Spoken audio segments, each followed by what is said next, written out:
আসসালামু আলাইকুম। তুলি ডায়েরির গল্পে আপনাদের সবাইকে স্বাগত। আমরা দেখতাম ওদের বিয়ের আগে অনেক ডিমান্ড বাড়তে থাকলো। এটা দিতে হবে, ওটা দিতে হবে, এটা করতে হবে, ওটা করতে হবে। ওরা বারবার বলতো। আমার আব্বু তাতেই রাজি হয়ে গেল। দেখলো আমার তো কালো মেয়ে, কেউ তো পছন্দ করে না। ঠিক আছে, আমার মেয়ে যদি সুখে থাকে আমি সব কিছুই করতে পারবো। আমার আব্বু আমার জন্য তার জমিগুলোও বিক্রি করে দিল। আমি দেখেছি একটা বাপ মা তার মেয়ের সুখের জন্য সব কিছুই করতে পারে। বিয়ের 10 দিন আগে আব্বুকে ফোন করে বলল, আমরা এখান থেকে 150 জন যাব, আপনারা কি বলছেন? আমার আব্বু বলল, ঠিক আছে, তাই হবে। বিয়ের 3 দিন আগে থেকে আমার বাড়িতে আত্মীয় স্বজন আসতে লাগলো। বিয়ের দিন আমি একটা জিনিস ফলো করলাম। আমার ননদ আমার পাশেই বসেছিল, আর যাও বসেছিল, কিন্তু তারা আমাকে আর সেদিন সাজালো না। আমার বাড়ির থেকে আমার কিছু বোন আর কিছু ভাবিরা মিলে আমাকে সাজিয়ে দিল। আমার বিয়ে হবার পরে আমাকে যখন গাড়িতে তুলে দিচ্ছিল, আমার ভাইয়া ভীষণ কাঁদছিল, আমিও ভীষণ কাঁদছিলাম।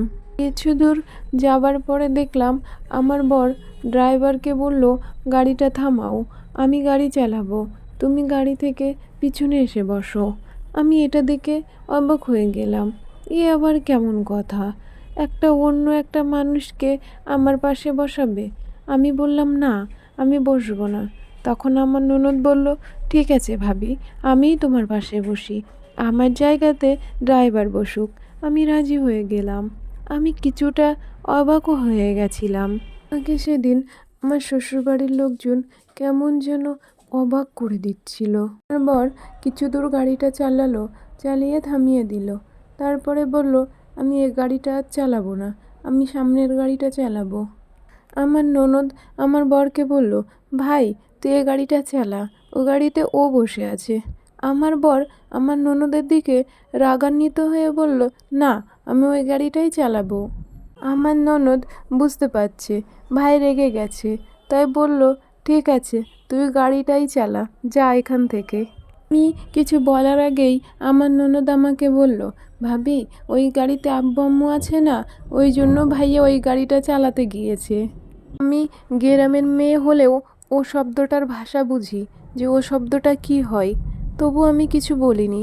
কেন জানি না সেদিন আমার চোখ দিয়ে অনাঝরে পানি বেরোচ্ছিল। আমি চোখকে বোঝাতে পারছিলাম না। আমি আমার বরের অবহেলা দেখছিলাম, যে সে কি করছে আমার সাথে। আজকের ভিডিওটা এই পর্যন্ত।